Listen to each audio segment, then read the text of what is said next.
Okay, so let's go ahead and get started. So it's my pleasure to welcome Tutor David.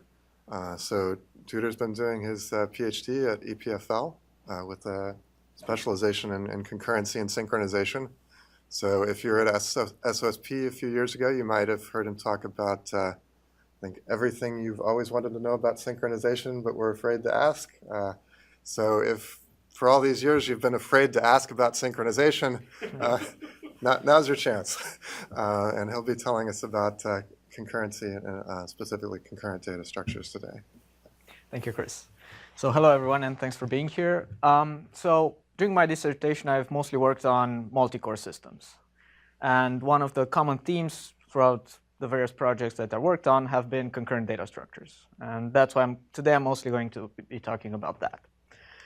So really, data structures are one of the main concerns of computer science. It's why we study them in our CS 101 course. And today, they're everywhere, from multi-core systems, whether in your OS kernel or in memory cache or storage engine or so on. But they're also present in distributed systems. A sharded key value store, for example, may be nothing more than a partitioned hash table, for example.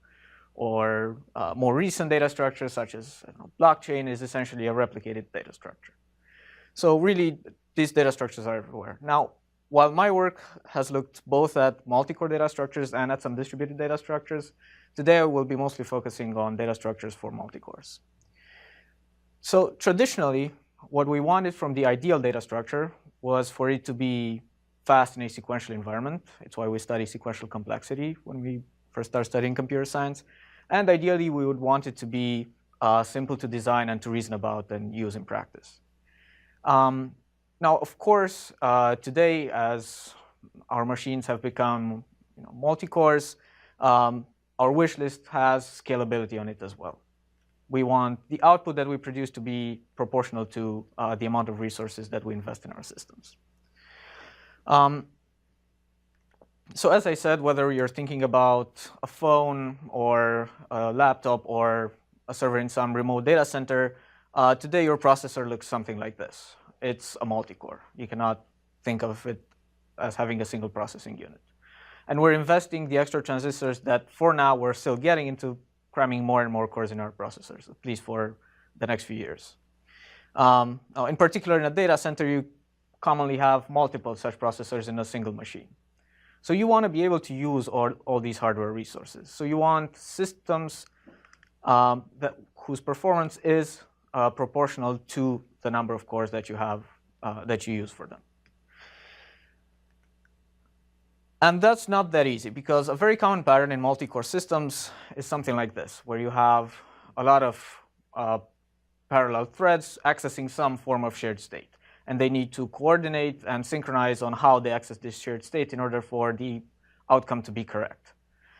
And more often than not, especially in scalable systems, this shared state is some data structure, very commonly a search data structure. And I'll be back to what this means exactly in a second. And this is a pattern that you encounter in a lot of systems, in operating systems, storage engines, data stores, in-memory caches, and so on.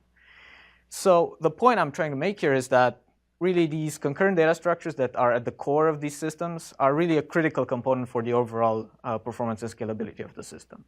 Of course, there are other aspects that influence performance and scalability, but really, probably the main one is this.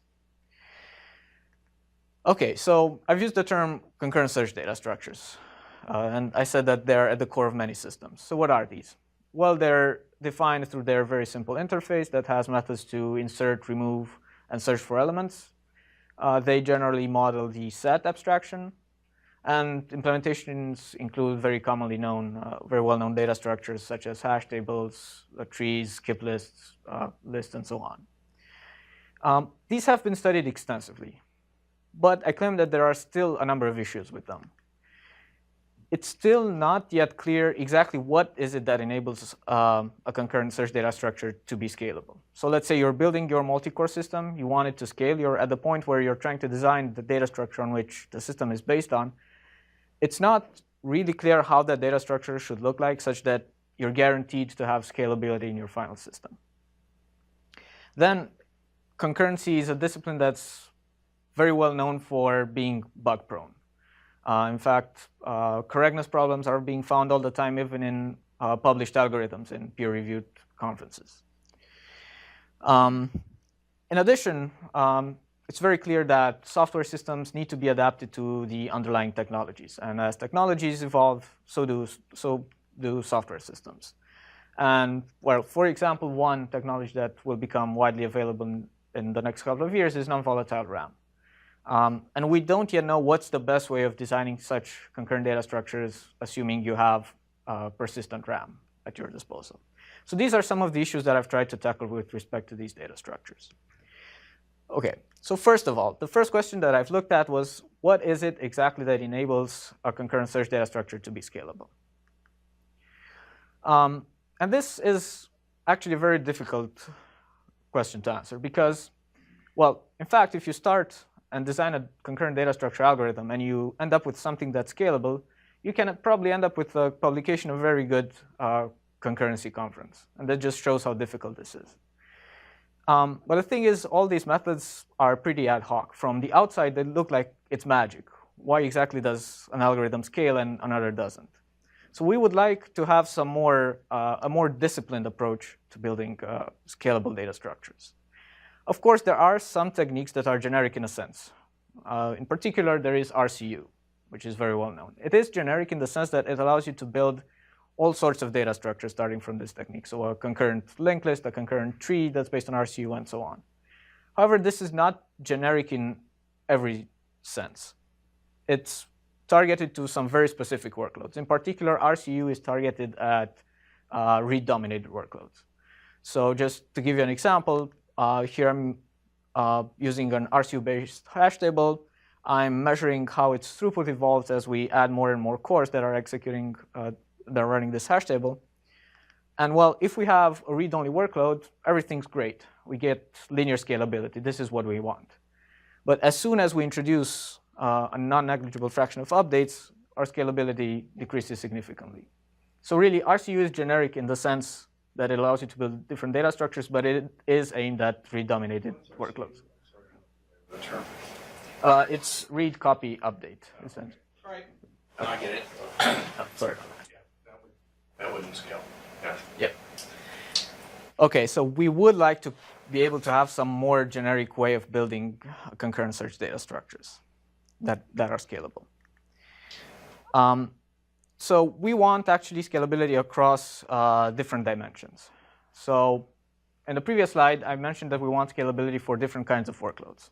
So we want scalability for read-only workloads, but we also want scalability as the workloads contain more and more writes.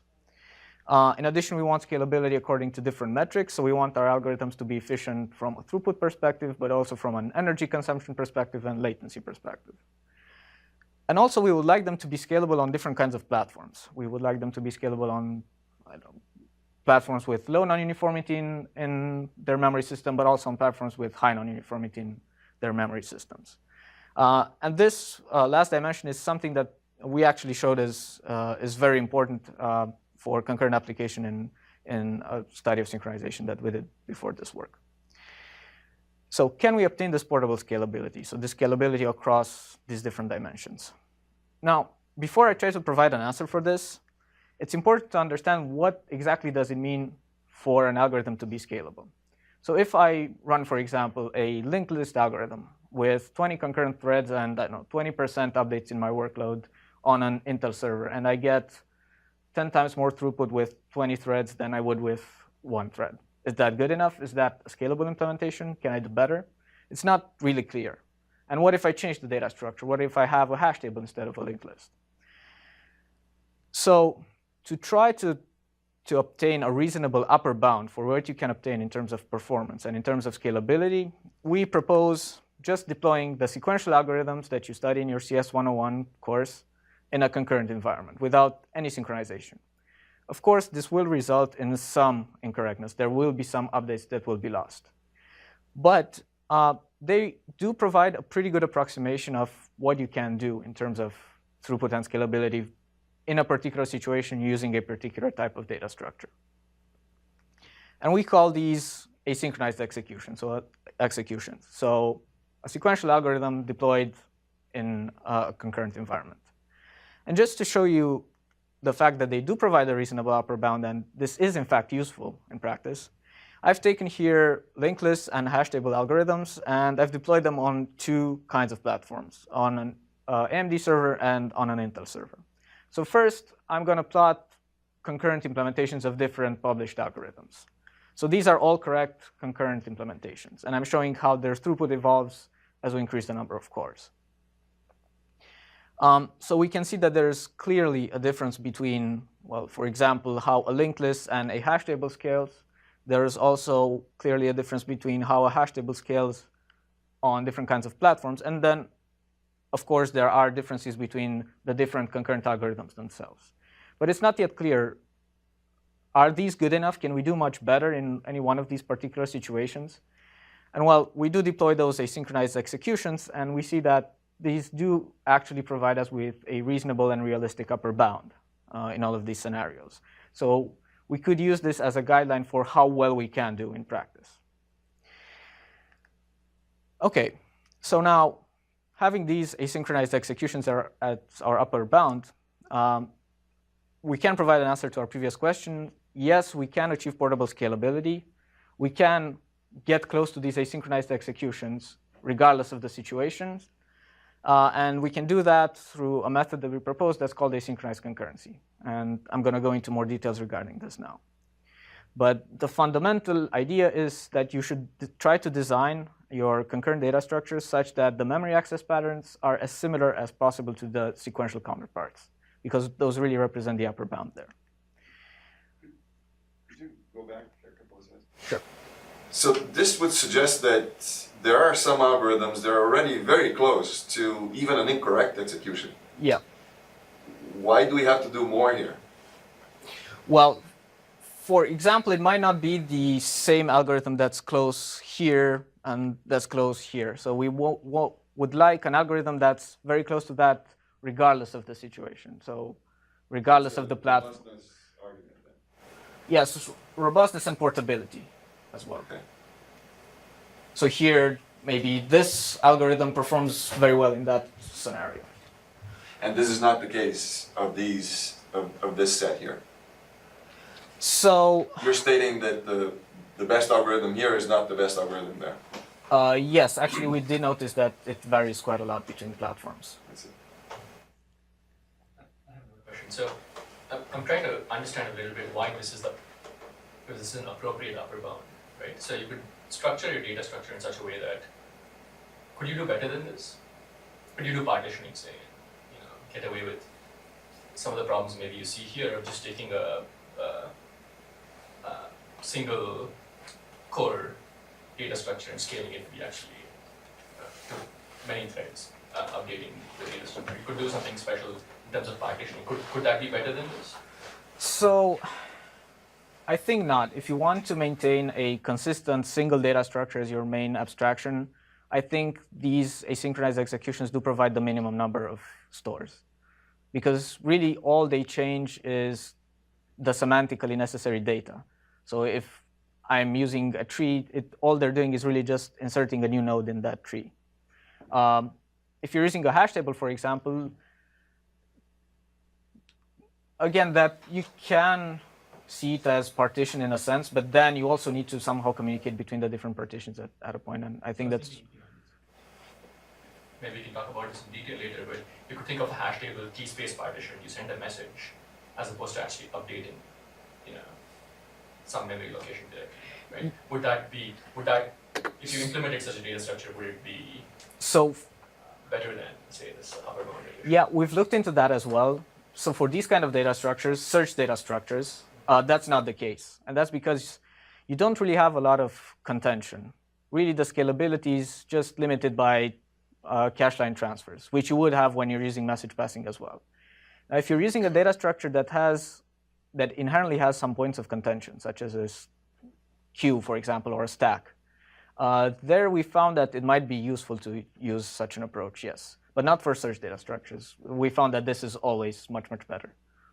So I could imagine, though, that cache line optimized to avoid false sharing could improve on your unsequential one, right? Because If the limit of concurrency is just cache line moves, it may be that you're getting cache line moves that aren't actually necessary for communication, so you could do better than here. We have really tried to optimize that. So even for the sequential ones, we have tried to put a single key value pair on a single cache line, for example, and not have it shared. Yeah. Yes, it was actually a good question. I also had, like, there's not one sequential implementation. Like, even for the sequential implementation, you can have multiple ones and you can have parameters. So you would also have to show multiple lines for the sequential version. Sure, you can implement some data structures in different ways. You can, so here I am showing the ones that where we did the optimizations that prevented unnecessary cache traffic, because that was fundamentally what causes scalability problems. So we did take care, for example, to not place multiple unrelated nodes on the same cache lines. Yeah. But the algorithms themselves, I would say it doesn't cause too much of a difference, because, I mean, in a tree, when you're doing a removal, for example, you still need to change 2 nodes, right? And So you're basically saying you're choosing a particular, like you say tree, you don't say set, right? You already choose a particular class, and then you still have parameters for the cache, data layout, essentially. Yeah. It's essentially the data layout that's important here.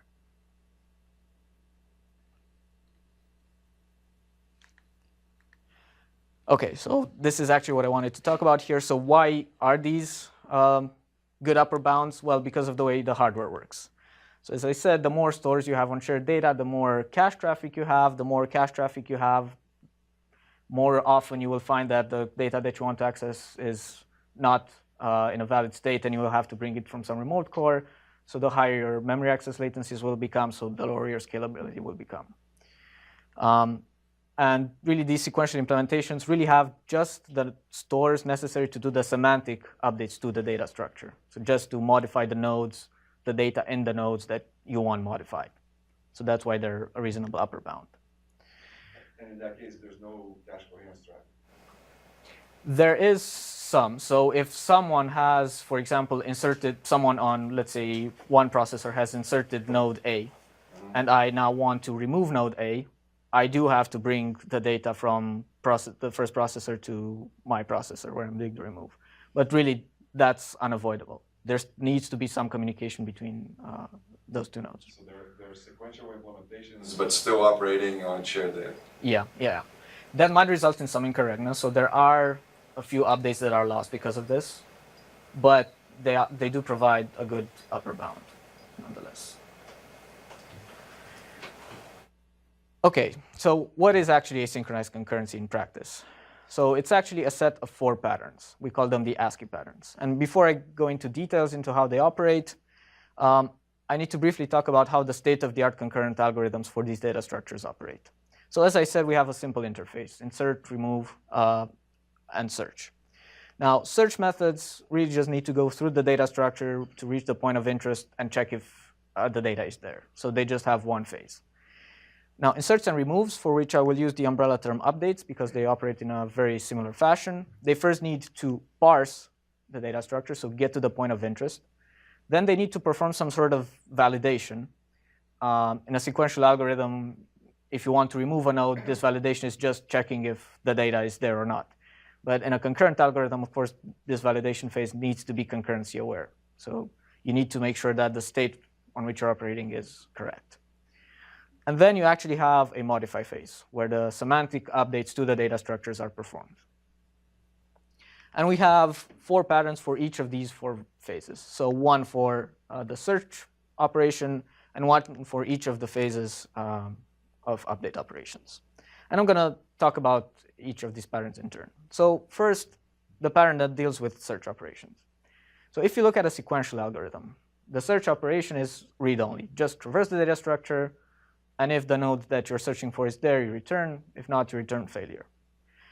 And we claim that you can do this in concurrent algorithms as well. So you can avoid having any stores, any waiting, or any retries in a search method. So really, it can be more or less identical to the sequential implementation. And for example, we looked at a linked list. And it's actually one of the linked lists that has the best scalability overall. It's Tim Harris's linked list. Maybe you're familiar with it.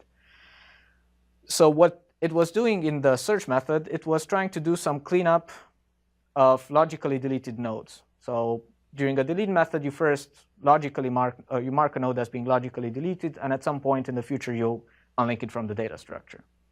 However, we claim that this is not the place to do that. You can leave that for updates. In read operations, you should maintain the semantics of the operation itself. So you can do this in a read-only manner. So you can traverse the data structure, even traverse these logically deleted marked nodes, and still have a correct implementation. And to show you how this influences scalability, so here I'm using a workload with a linked list of 1,024 elements, 5% updates. I am showing the throughput as a function of the number of cores. In red, I have the asynchronized execution. In green, the original algorithm.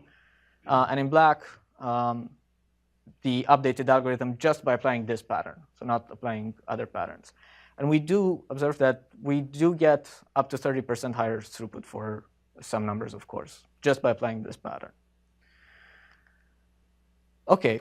And I should know that I'm only showing one example for each pattern, but we were able to apply them to multiple published algorithms, actually. OK, the second pattern deals with the parse phase of update operations.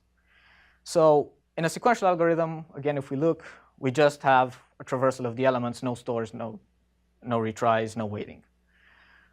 Here in a concurrent implementation, we do allow some cleaning up. But we claim that you can do this even without doing any waiting or any retries in this phase. So for example, we looked at the skip list algorithm, which was doing some cleanup of logically marked nodes. But it would restart if any of these cleaning up operations would fail. And we saw that this is not truly necessary during this parse phase. It's only necessary if the cleanup concerns one of the nodes on which you wanted to do an update. So we say that if your atomic operation fails, you can just continue your operation in this phase. It will not have any impact on correctness. And we were actually able to show that. So we updated the algorithm such that it never has to restart in this phase. And now I'm showing a workload for a skip list using 1,024 elements, 20% updates. So really just 20% of the operations shown here are concerned by this pattern. And we observe up to 8% higher throughput in this workload just by applying this. So what does 20% updates really mean? Do you mean that in this skip list, yep, a random set of elements is going to be modified? Or is there some structure to these updates? No, there's no structure. So really, we start with 1,024 element skip list. Our key space is twice that, such that probabilistically we maintain the size of the data structure during runtime. And then we draw a number at random. If it's here smaller than 20, it's an update. Within that update, presumably you'll have to run this multiple times and then compute yeah, sort of variance and average and so on, right? Yeah, yeah. Is this what you're doing here, or is this just one execution no, for each number of cores? No. I think this is the median of 5 executions, if I remember correctly. So just following up on that question, so if there's a skew in the keys that are the items that you're touching, you might, so this is in some sense, this is best case. Like 8% or 20, 10%.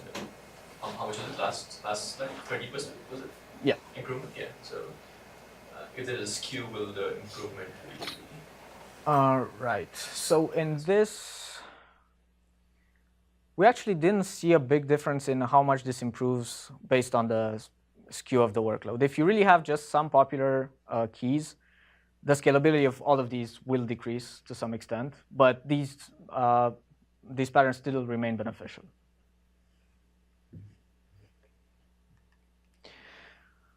OK, the third pattern deals with unsuccessful update operations, deals with the validation phase. So in a sequential implementation, again, if we look, what you would do if, for example, you want to remove a key that's simply not there, you would just return false. And what we want to do through our third pattern is to avoid any stores as much as possible if your update would be unsuccessful. So for example, we looked at a hash table. And what they were doing was getting to the point in the bucket where they wanted to do the update, locking, then checking if the state within that bucket actually allows them to perform the update, and if not, just unlock and fail. And what we claim that in these situations, a much better pattern for these concurrent applications is to instead check, then lock, and then check again. So it is possible that even though you lock, so you do a store, you might still fail, but it's extremely unlikely. In most of the cases, for unsuccessful updates, you will not do any stores. You will not lock anything. So essentially, we're trying to maintain the semantics that we have in sequential data structures. So what's a read-only operation, maintain it as read-only here as well. And here, I'm using a hash table with 8,000 elements, 8,000 buckets, 10% updates, and I'm showing here the latency instead of the throughput for unsuccessful updates to show the benefits of this a bit more clear. And what we can see is that here, really, since we're using a hash table, the buckets are pretty small, the latency of unsuccessful operations was dominated by those lock acquisitions. And we're able to actually decrease the latency of operation by a factor of 4 by applying this pattern. Yep. Sometimes you're better than Yeah. So this is because sometimes there is some incorrectness in the asynchronized execution. So sometimes you do end up with a larger data structure in the synchronized executions because, well, some removes maybe didn't actually occur. And this especially happens for when your data structure is confined to a single socket because simply the latencies are smaller, so the updates to the data structure are a bit more frequent. So that's what's happening here, yeah. And finally, our fourth pattern deals with the actual modify phase, so the phase where you actually need to modify your data structure. So in a sequential algorithm, you have the minimum number of possible stores. You really do just the stores necessary to modify the data. And we would like to have that in concurrent algorithms as well. And for example, we looked at log-based binary search trees. And the best algorithm we could find was taking actually up to 4 logs per update. And we said that it's worth having the algorithm maybe traverse a few more pointers in read mode and to be able to save some of those lock operations in terms of performance. So we designed an algorithm that, yes, compared to what was previously available, does traverse a bit more pointers, but it only needs 2 logs per update. So we keep the memory access patterns in terms of stores as close as possible to the sequential algorithm. And here I'm using a binary search tree with 2,048 elements, 20% updates, and I'm showing how the update latency varies as a function of the number of cores. Oh, and by the way, this jump point here, that represents a socket boundary, so it's where you go from one processor to the next. So anyway, by applying this pattern to this binary search tree, we were able to obtain up to 30% lower latency for this operation. So to conclude on this work,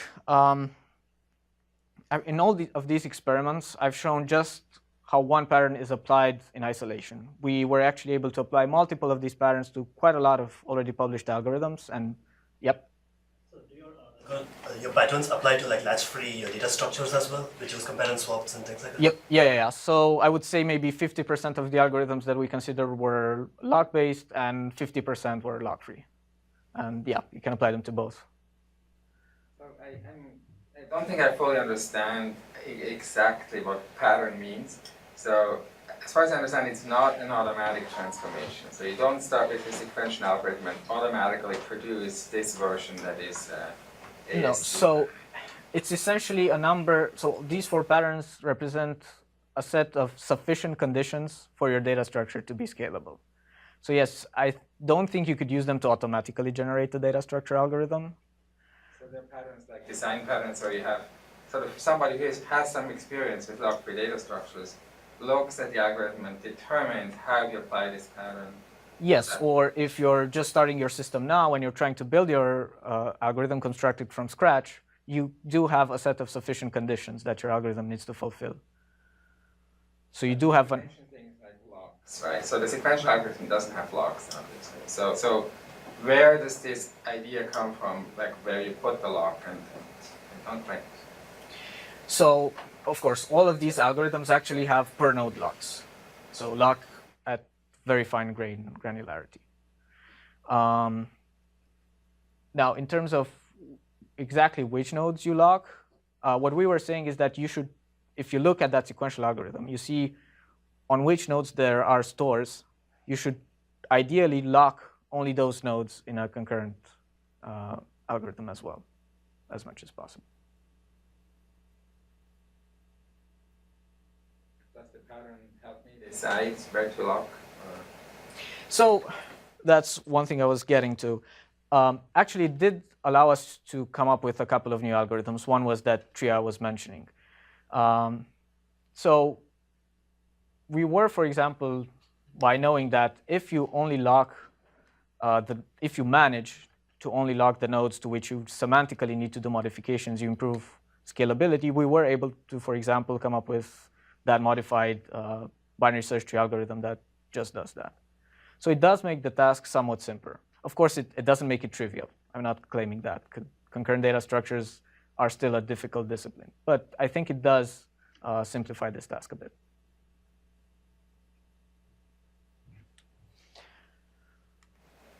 OK, so an artifact of this work was actually ASCYI, which is a library that at this point contains somewhere between 40 and 45 implementations of state-of-the-art algorithms.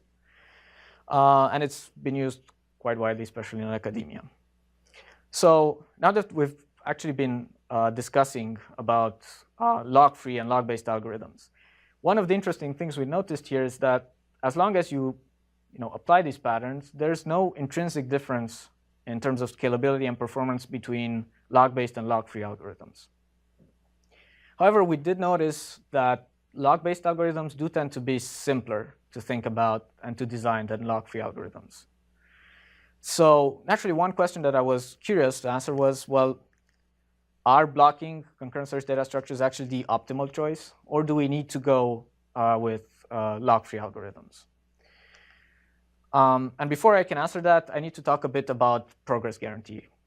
So the progress guarantees, the theoretical progress guarantees that an algorithm provides, tells you what you can expect from the behavior of individual threads.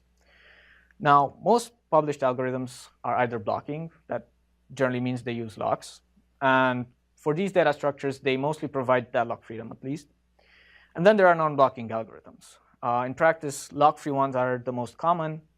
But in terms of progress guarantee strength, wait-free algorithms are the strongest. And what a wait-free algorithm guarantees is that every thread that is trying to take steps will complete its operation eventually, regardless of what everyone else in the system is doing.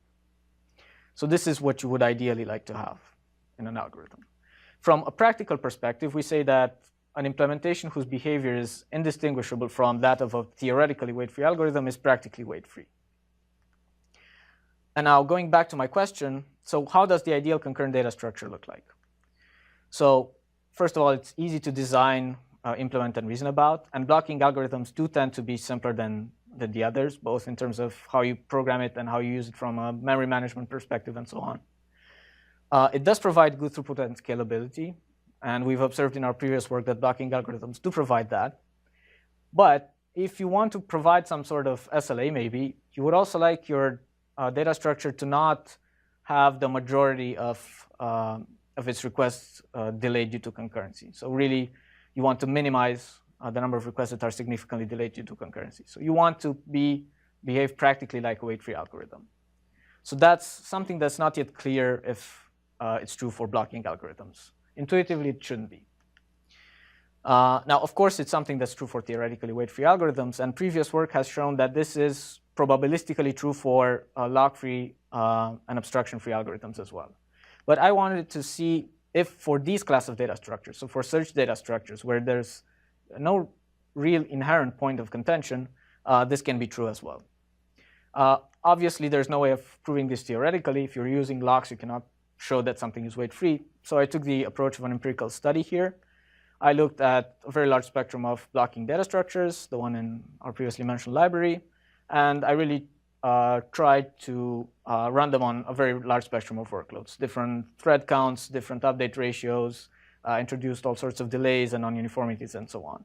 And the question that I really wanted to answer was, is there at least one algorithm for each data structure type that behaves in a practically weight-free manner in all of these scenarios? So what does it really mean in practice for an algorithm to behave practically weight-free? So I said that an algorithm is practically weight-free as long as the vast majority of its requests are not delayed severely due to concurrency. Now, if you just look at, for example, the latencies of individual requests, that won't be enough because you might have all sorts of interrupts, context switches, and so on. So individual latencies might be very large regardless of the progress guarantee of your algorithm. But by looking at the state-of-the-art algorithms, state-of-the-art blocking algorithms, there are actually two delays due to concurrency in such algorithms. One is, of course, because of waiting for locks. So I am waiting for some other thread to release its locks in order to be able to make progress. And the second is because requests might have to be restarted due to inconsistent state. Remember that pattern that I mentioned earlier, where you need to check even after you lock the fact that the state that you're currently accessing is actually consistent. So from a practical standpoint, if you have a very low percentage of time spent waiting for locks and a very low percentage of time, a very low percentage of requests that are restarted, you have practically wait-free behavior. Now, I'm just going to briefly show a typical scenario here. I won't go into a lot of details. So I'm using a skip list, 20 threads, 2048 elements, and I'm showing the values of these two metrics for different update percentages. And we have values way below 1% in all of these cases. And if we look at the tail as well, there's no request that was waiting for more than 7 microseconds, and no request that was waiting for more that was restarted for more than 3 times. So we do have practically wait-free behavior. Now, this was the case for almost all of our workloads. I'm not going to show results for all of them. There was just one problematic scenario, one truly problematic scenario where a practical wait freedom broke. And that's when you have very common thread preemption, when your system is significantly oversubscribed. So you have very frequent context switches. Now, these state-of-the-art algorithms, as I said, use very fine-grained locking, and they really only lock when necessary. But even though that's the case, if you have very frequent thread preemption, you're bound to be descheduled from time to time when you're holding a lock. And since a thread can be switched out for milliseconds, there's bound to be some queuing behind that thread if that happens. Now, the solution we propose here is to use HTM in the lock algorithms. So HTM, hardware transactional memory, essentially allows you to execute critical sections in a speculative way without acquiring the lock. So you don't acquire the lock, you execute your critical section, and then the hardware detects if there's any conflict, if anyone else outside of your transaction has read or written the data that you're concerned with. Current implementations are best effort only. So there are, besides these data conflicts, there are a bunch of reasons why a transaction can be aborted, including context switches. So if you're to have a correct implementation, you should try to execute a critical section maybe 2-3 times like this using a speculative execution, after which you should actually fall back on acquiring the lock. It's the only way to guarantee that your algorithm is not starvation-free. So that's what we did in our data structures. We kept the algorithms, so it's no extra effort from the implementer's point of view. We just changed the locking algorithms to use HTM. And we took advantage of the feature that I previously mentioned. A transaction is aborted when you have a context switch. This is generally regarded as an inconvenience, but it actually works in our favor here. Here, for example, I'm showing what happens when you're using 8 threads per physical core, and I'm measuring the percentage of critical sections that fall back on actually acquiring the lock. For most of the data structures, this is well below 1%. For skip lists, since they acquire a logarithmic number of locks per update, this number is somewhat larger. What system was this run on? So it was an Intel machine with 4 cores. It's the one we had with HTM at the moment. Right, because it's going to depend entirely on how long it takes for the operating system preempts your thread. Right. So here, I did look at this, and if I remember, a thread was context switched out for a couple of milliseconds. Couple of milliseconds. So it would run for a couple of milliseconds and get. No, it was switched out and then rescheduled after a couple of milliseconds. So I guess the quantum was Times oversubscription. And a couple of milliseconds, which means that the Yeah, quantum is over- hundreds of microseconds. That Yeah. seems incredibly fast. The operating system's really. I guess if I remember the measurements that I did correctly, that was it. But this particular, that makes your thing more impressive, right? Because the bigger the quantum is, the less often things are going to go bad. But well, actually, for this, I'm not sure that has that much of an impact. Because here, so what I'm measuring here is just the percentage of critical sections that fall back to acquiring locks. So I'm trying a critical section 3 or 4 times in speculative mode. So it basically never happens for a thread to be descheduled. measuring complexity, not right. Yeah, yeah. Right. Okay, so we actually managed to avoid the vast majority of lock acquisitions here. And we also looked at how beneficial this was for performance in this case. And we generally obtained a speed up of 2-3x by using this, because you basically avoid being context switched out while holding a lock in the vast majority of cases. For skip lists, this was particularly impressive. And this is because, as I said, skip lists do tend to acquire quite a lot of locks. So it would happen quite often that a thread that was not scheduled was holding a lock. But we obtained speedups of more than 10x here. So we do manage to maintain practically wait-free behavior here as well. So the conclusion here would be that That one, the really small time quantum nature of it is better. Right. I mean, if the operating system is like vigorously context preempting threads, then you're much more likely to be holding a lock when a thread is preempted, because you're preempted much more often, right? yeah, but it's also less detrimental to performance, right? Yeah, I mean, you get less jitter, but I'm actually, so operating systems are firing timers at 100 microsecond. Is that really true? Seems pretty fast. Yeah. So if I recall the measurements that I did at the time, it was around those numbers. It's been a while since I hacked on that parts of kernels, but it used to be tens of milliseconds. So they have this, they can offload it to another chip, which will actually generate another in microseconds. So we had this problem in Incast too, where if you didn't actually have that, which is it was not a commodity, you couldn't actually, you had to keep pulling it. You couldn't generate Right. interrupts at that point of generality. So here you can just offload your timer functionality to a different chip that can actually do this in microsecond granularity. No, I believe you could do it. I'm just surprised that. So is this running on Linux or this running? Yeah, I would have to double check my numbers here just to be 100% sure. But if I remember correctly, this was a couple of years ago. It was around this scale. Okay, so a couple of words of caution here. So we're not saying that every blocking concurrent search data structure algorithm is practically wait-free. We're saying that really the state-of-the-art ones do behave in a practically wait-free manner. And we're not saying that every data structure has such an algorithm. For example, stacks and queues, we've looked at them as well, and this conclusion does not apply to them. This applies to search data structures. But if you want a scalable system, you shouldn't probably have a stack or a queue at its core in any case. But as I said, this does apply to the state-of-the-art algorithm. So if you're a system developer and you have some idea about the workloads that your system's going to run on and really the hard guarantees that you need to provide to the user, in many situations you're safe going with a blocking algorithm because they're fast, they're scalable, and they're much easier to design and implement and work with. Sure. So if I control the system and I know exactly what's running on it, how possible is it to get rid of those context switches almost completely? Like not oversubscribing, using only as many threads as I need. Can I get there? Yeah, if you have complete control of your system, yes, this is not an issue. In that case, there's absolutely no reason to use complicated wait-free algorithms. Yeah, I would say there's no reason in that case for these data structures, but obviously it's not very common the case that you control everything that's. You might still have interrupts and exceptions, right? Yeah, but those are, I would say they're infrequent enough for this not to be an issue.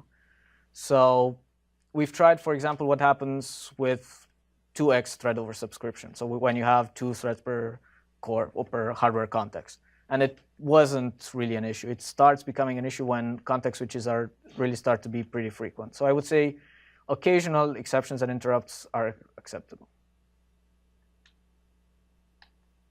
I'm still hung up on the definition of practically weight-free. You showed some numbers saying, oh, it only takes 7 microseconds to get through something, to get through the synchronization, I guess, to access the data structure. But if it were 10, would it still be 12, 15? Would it still be practically weight-free? Where's the boundary at which you say, oh, no, this is no good anymore? Yeah, so it's difficult to come up with a really hard boundary. That's why I was saying, like, if you have some idea about the hard constraints that your system needs to provide to the user, using that information, you can say whether or not this is practically weight-free. But I would say, so 7 microseconds for the slowest request in that execution is a very acceptable number. You could put it at, I don't know, I think you could say, I want 99% of my requests to not have a latency larger than 1 millisecond, for example.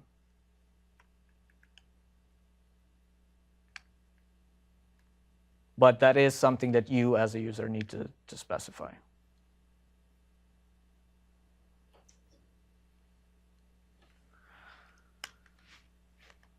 OK, so we started with this wish list for concurrent data structures. We wanted them to be fast, scalable, and easy to reason about. And we've more or less covered all of these points. So we're done, right? Well, as I said, software systems really need to be aware of new technologies and to be adapted to them. As hardware changes, software needs to change as well.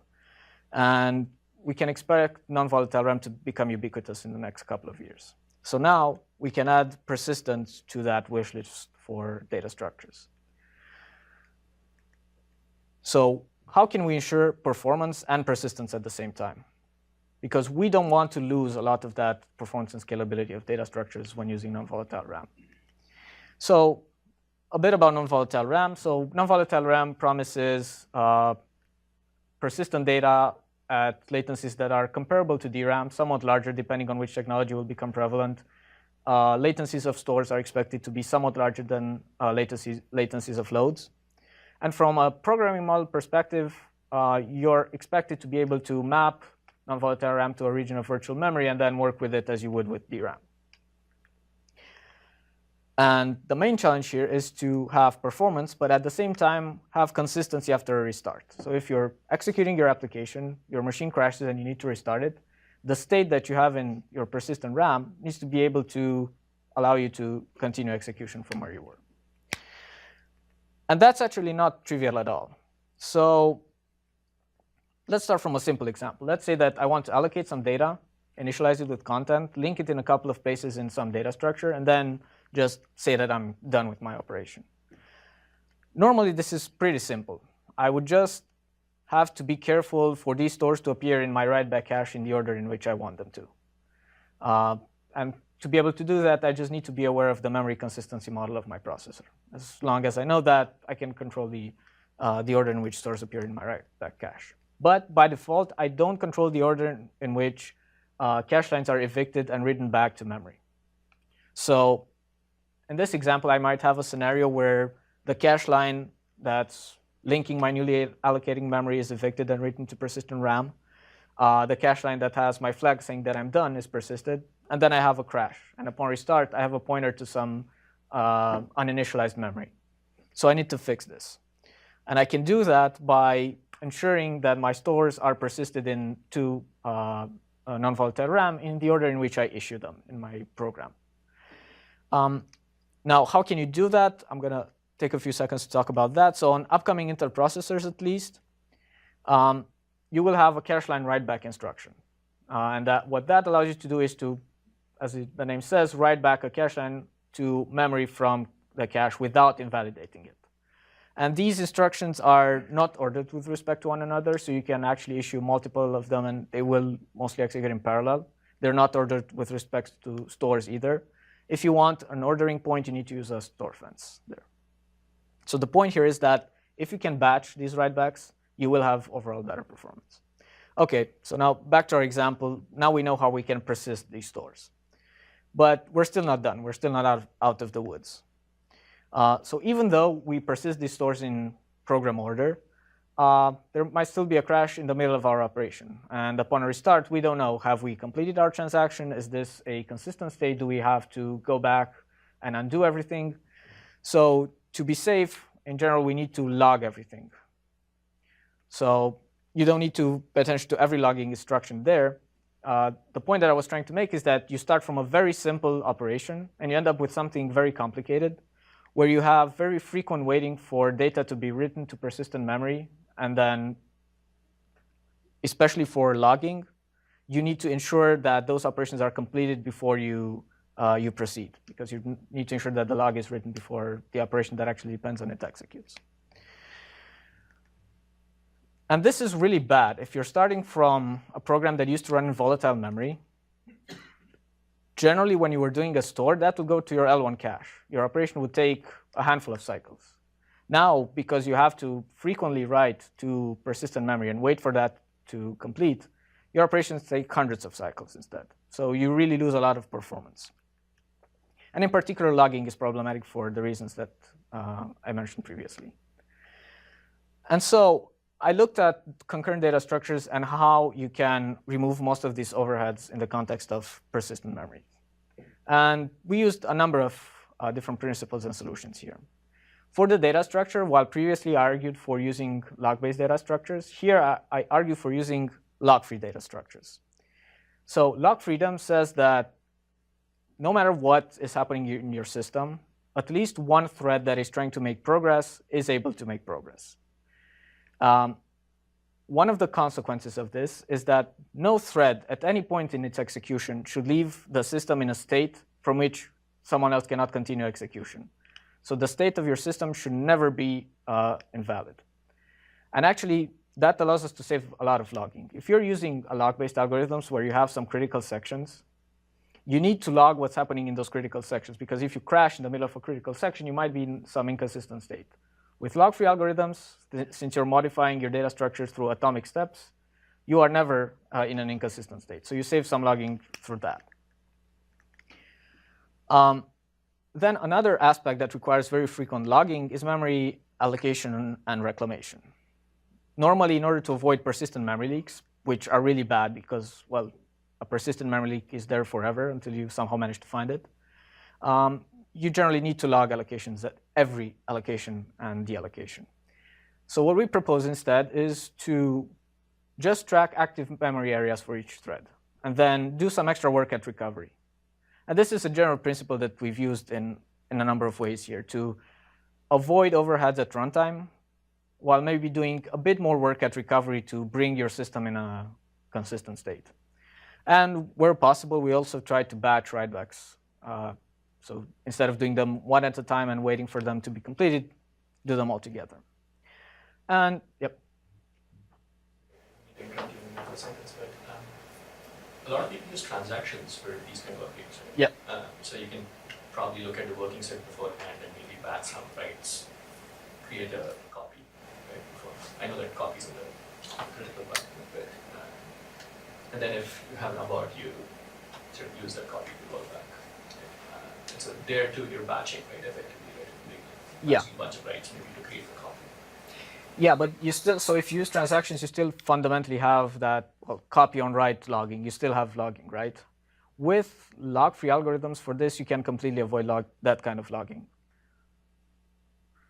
So that's why we're advocating for this. So while log-free algorithms don't ever leave the data structure in an inconsistent state, don't they typically have an assumption that that once they've done something, it's persistent, which is violated by a disordered cache line writebacks across a crash, right? Don't you have an extra problem here? I mean, you kind of said, great, we have these log-free algorithms. Log-free algorithms have this beautiful property that everything's consistent all the time. Yeah. And that is certainly the case for a log-free algorithm running in a concurrent execution environment. Yeah. Right.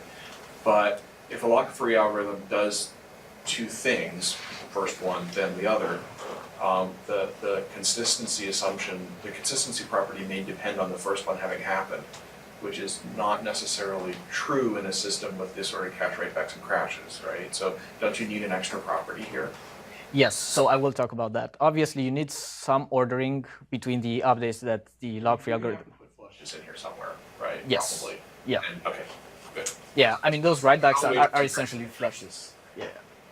Flushes to storage. I mean, not, yeah. Well, it's a non-volatile RAM, right? Because in a concurrent execution, the cache consistency mechanism will make sure that once thread A has written, if thread A does write 1, write 2, and then thread B sees write 2, will also see write 1. But that's not necessarily true. So how do you do that? Like, well, he's going to tell us. Okay. Right. Because this is sometimes the problem, like in non-cache concurrent systems, you don't have the ability Yeah, to and it's flush very cache. similar to a Yeah. non-cache concurrent system.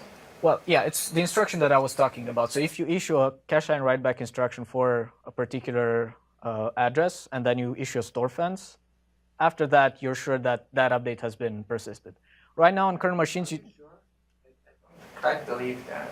So it's... Like the store fences are still assuming coherence in your cache. They're not going to main memory. So this is what Intel claims for the upcoming processors.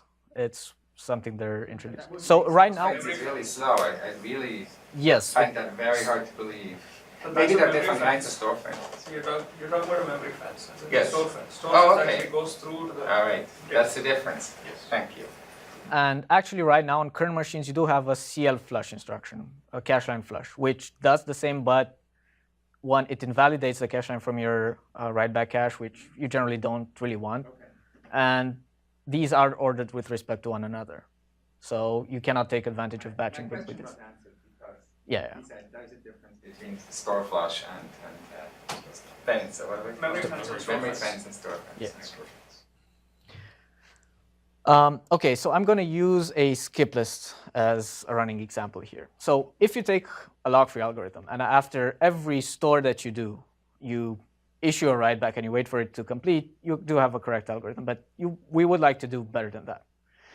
So the first thing we notice, for example, in a skip list, I'm using this because it's a fairly complex data structure. So if, for those of you who don't know, a skip list is actually a multi-layer linked list that allows you to have logarithmic time search. So normally when you insert a node, you need to allocate it and then start linking it in the skip list one level at a time. However, for example, for this data structure, we notice that the higher layers are only there for routing efficiency. The bottom layer is the one that actually determines membership. So you only need to ensure the fact that the link in the bottom layer is present there exactly when you need it to be. For the higher layers, we can just proceed without waiting for those links to be persisted. And then, upon recovery, we can actually do a bit of work and bring the data structure back into a consistent state. So really, you need to persist only the essential links here. And in fact, for this, we can actually go even further and avoid persisting even the bottom layer link there, level link there. So normally, what you would have to do for this special bottom layer link is, well, once you allocate and initialize the node, when you insert a link to it, you need to insert a link that's marked as not yet persisted, because you want to avoid the following scenario. You insert a link to that node. It's not yet persisted because it takes a bit. There's a concurrent read operation, sees that newly inserted node, returns to the user the fact that the node is present in the set. There's a crash, and upon restart, the node's no longer there because there was no time for the link to be persisted. So the method that we use is we first insert a marked link.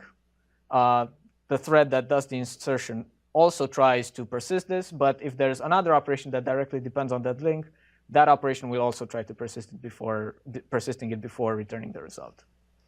However, we claim that this is not really necessary because a link only really needs to be persisted when there's an operation that directly depends on its presence or absence in the data structure.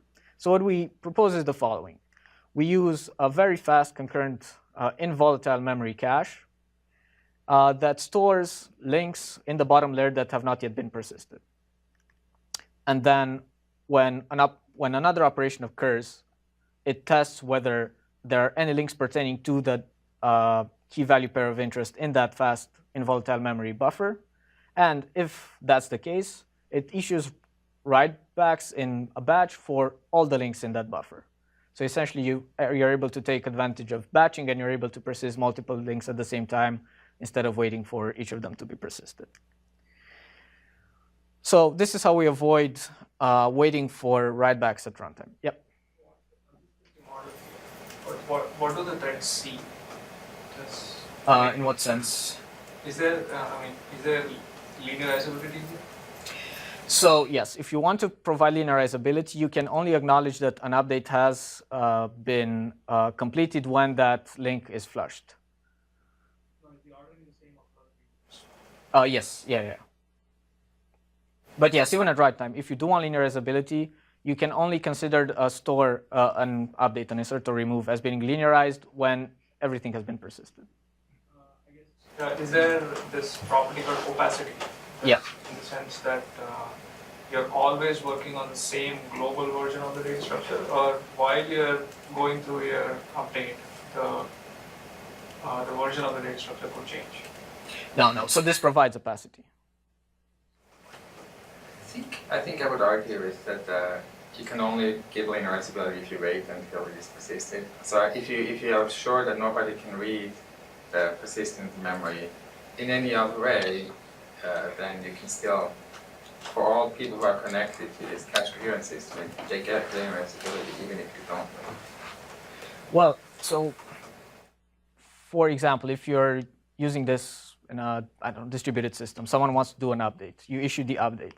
You can only send an acknowledgement to the user that his update has been completed when everything pertaining to that update has been persisted, right?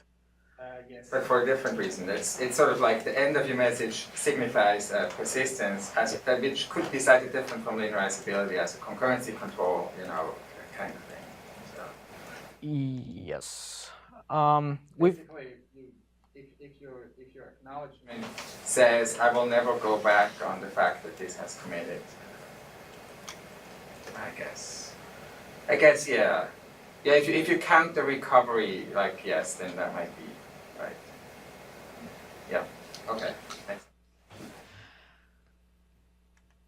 Okay, so then we've also looked at the problem of memory allocation and reclamation. So as I said, you really want to avoid any persistent memory leaks here. So normally what you would have to do is to log before each allocation. So in general, the steps are you allocate something and then you link it in the data structure. If a crash occurs between these two, you might have a leak. So you need to log before. This is very costly, and we'd like to avoid that. So we make the following observation. So if you look at modern memory allocators that are concurrency aware, the way that they work is that they partition memory in larger chunks that they hand out to individual threads, and then individual threads cut this into smaller chunks and give them to the application. So if you're doing a number of allocations on a particular thread, for example, consecutive allocations are likely to allocate from pretty similar memory areas. Similarly, with memory reclamation, you cannot, in these data structures, you cannot free a node immediately after it's unlinked. You need to wait to make sure that no one has any references to it anymore. And in order for this to be efficient, what people do in practice is they gather a pretty large number of nodes, and they periodically check which of these are for sure not reachable, and no one has pointers to them anymore. And then they're freed altogether. So when you're reclaiming memory, you're reclaiming on the order of hundreds of nodes at a time. And what we notice is that out of these hundreds of nodes, several of them do tend to map to the same memory areas again. So essentially what I'm trying to say here is that there is locality in memory allocation and reclamation. So we take advantage of this by, instead of logging each allocation or deallocation, just log the active memory areas for each thread. And based on some metadata associated with the memory reclamation system, we can actually keep this active memory area set quite up to date and pretty small. And then, again, we use the same principle of doing some extra work at recovery. So at recovery time, we go over the memory areas that were active at the moment of the crash. We see which of the nodes stored in those memory areas are reachable in the data structure. We keep those as allocated. Those that are not reachable anymore, we free. So this is very much still work in progress. I'll just give some preliminary results here. We don't have non-volatile RAM for now. We're just using some simulation based on some published numbers. It's what Intel's open source library is doing for now as well. So here I'm showing the update latency as a fraction of an unoptimized log-free algorithm. So I'm already comparing with a log-free algorithm here. We would do much better if I would compare with log-based algorithm, but that's upcoming work. So we noticed that for small and medium-sized data structures, we decrease the latency by a factor of about 2. As the data structure size increases, our benefits become less impressive, and that's because the latency of an update becomes dominated just by the time necessary to reach the point in the data structure where you want to do the update. In terms of recovery time, we do pretty well for now. So for a 1 gigabyte skip list, we do about 6 milliseconds, which upon a reboot is reasonable. But we're working on optimizing this even further. We think we can do better here. So I'll conclude on this. So we've managed to come up with a number of principles that, when used, result in fast, persistent, concurrent data structures. In particular, you should use log-free algorithms. You need to be careful when you issue writebacks. You only need to issue writebacks and wait for them to complete for really critical updates. You should try to defer work for recovery as much as you can and buffer writebacks together whenever possible. OK, so this concludes what I wanted to say about concurrent data structures. I just want to very quickly go over some other projects that I've been looking into and other problems that I think are interesting. One was our study of synchronization, where we wanted to see what is it exactly that enables a concurrent object to scale in practice.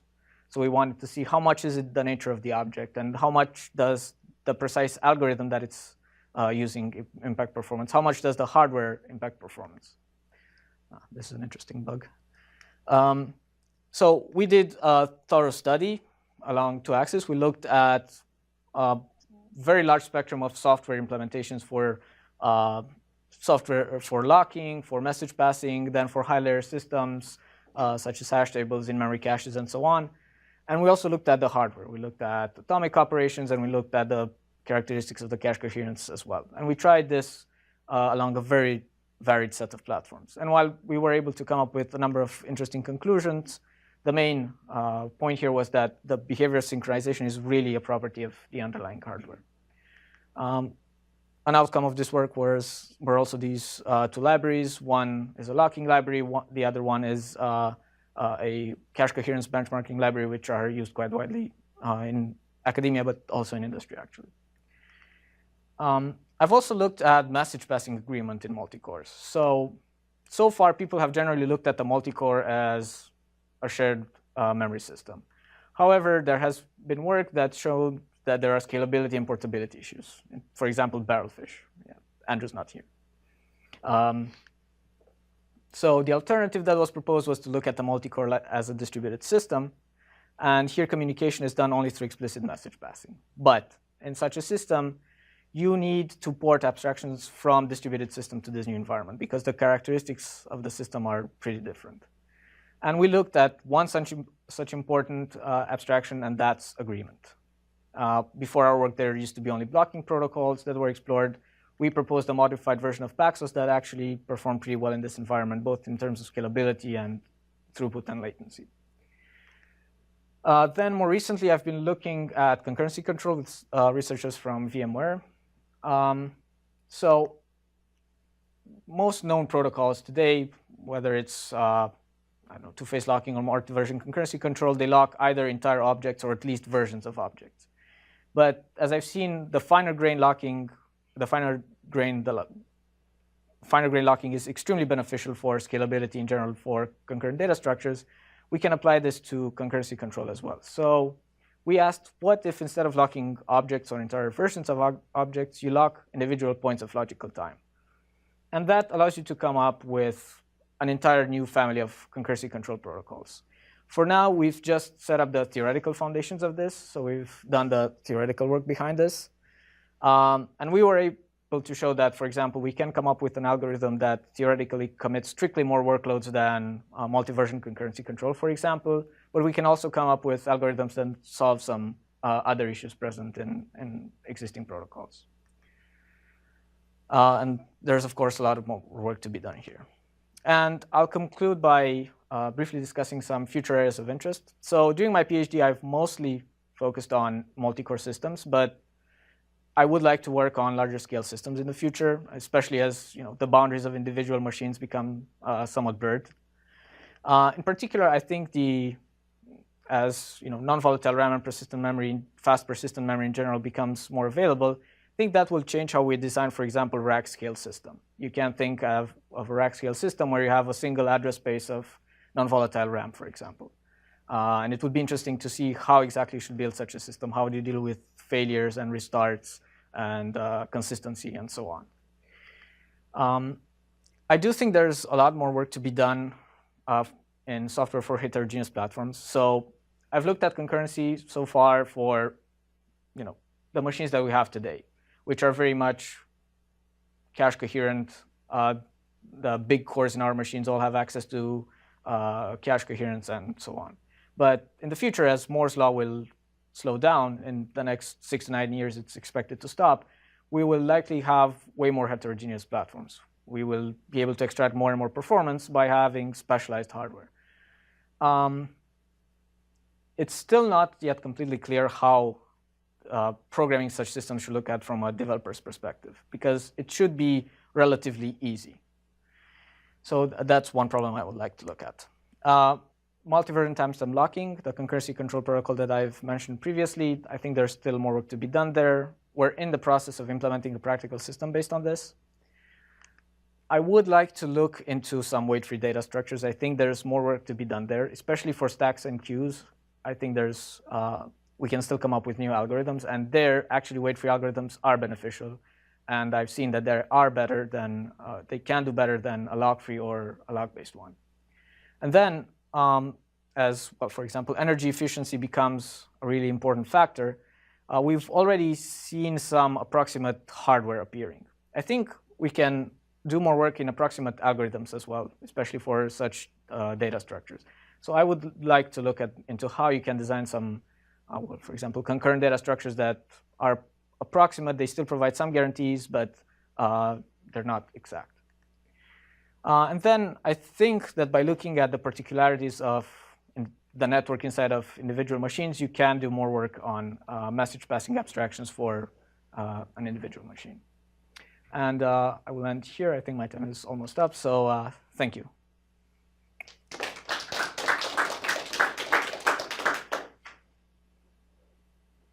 Any other questions? So just a small question about the message passing abstractions. Yep.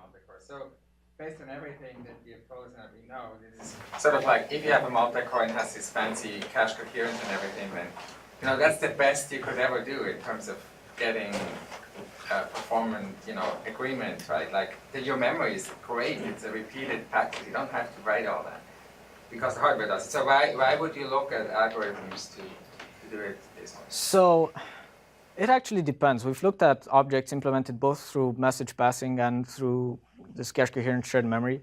For the data structures that I've talked about here, it was better to just use cache coherent shared memory.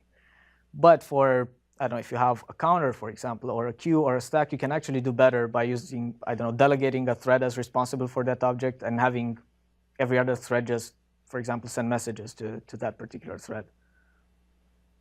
But wouldn't using message pass. It seems like you could have a lock-free algorithm for that, for any special case, right? Don't know why you would need the thread to, like all these lock-free algorithms, that's what they do. So. Well, the problem is that you still have a single point of contention in those data structures. So it's not that threads are necessarily waiting for one another for locks, but the more threads tend to access the same cache lines, the slower the overall algorithm becomes. So if you look even at just lock algorithms themselves, it's why people have been using, for example, queue locks. Right, but that would be the solution, using queue locks. It's different than using message pass. Well, even for locks, actually, they have shown that there is flat combining. The method is right, and that uses message passing, and it has been shown when you have a lot high contention, it does better than any kind of lock. Right. I guess. Yeah. I guess the question is really like when you say message passing abstractions, what exactly do you mean? Because you can talk about reads and writes to shared memory and call these messages. Yeah, I mean, if you don't have any other dedicated message passing hardware, that's how you would do message passing. But we have used, for example, a Tylera processor that did have hardware provided message passing, and it was pretty useful, and it did result in very efficient concurrent objects. Any other questions? So one of your basic conclusions was the performance scalability you get is very dependent on the hardware characteristics. So out of all this, has that allowed you to have a conception of what the ideal hardware would be for like custom design for some of these algorithms? So I guess it depends a bit on the object that you're trying to implement, but I guess the more non-uniformity there is in your hardware, the more difficult it becomes to get something that's scalable. For example, again, talking about that Tylera processor, it did have a lot of cores, but it did have uniformity. We looked at other kinds of processors that had a comparable number of cores, but a lot more non-uniformity. And non-uniformity does tend to place a limit on the overall scalability.